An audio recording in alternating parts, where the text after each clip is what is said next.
Is very talented. Of course கண்டிப்பாக நிறையவே தெரியும் அஃபில் ப்ரோ.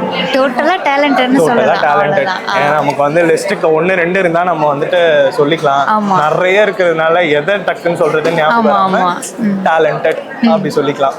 நீங்க என்ன சொல்றீங்க? எனக்கு வந்து சினிமாவை தாண்டி இவங்க வந்து எனக்கு நல்ல அண்ணா. ஸோ எஸ், ஜஸ்ட் டேலண்டட் அப்படின்னு சொல்லிட்டு உங்க சிஸ்டர் வந்து சொல்லி முடிச்சிட்டாங்க. அந்த டேலண்ட்ல இந்த ஒரு விஷயம் நஃபில் ப்ரோ பண்ணா மாசா இருக்கும் அப்படின்னு நீங்க நினைக்கிறது இந்த இடத்துலயா?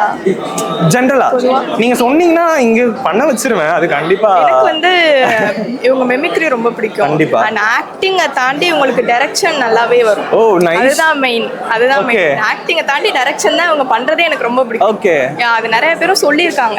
அதனால நான் வந்து அண்ணனா இருக்கும்போது டைரக்ஷன் அப்படின்றதுல நான் ஓகே நைஸ். டைரக்ஷன் அப்படின்னா அவர் வந்துட்டு அந்த அவர் மாசான டைரக்டருக்கு வந்து பக்கத்துல மாசான பீப்புள் இருக்கணும். என்னையெல்லாம் வச்சுட்டு பண்றது ரொம்ப கஷ்டம். அதனால நான் வந்து டைரக்ஷன்லாம் இங்க வந்துட்டு நீங்க கிளாப் அது கூட நான் சொல்ல மாட்டேன். ஃபினிஷ் கூட நான் பண்ணல பாருங்க. ஏன்னா என்னைய மாதிரி ஆளை பக்கத்துல வச்சுட்டு அது கஷ்டம் தான். ஸோ கண்டிப்பா தெரியும் மிமிக்ரி வந்துட்டு நல்லாவே பண்ணுவாங்கன்ட்டு. ஸோ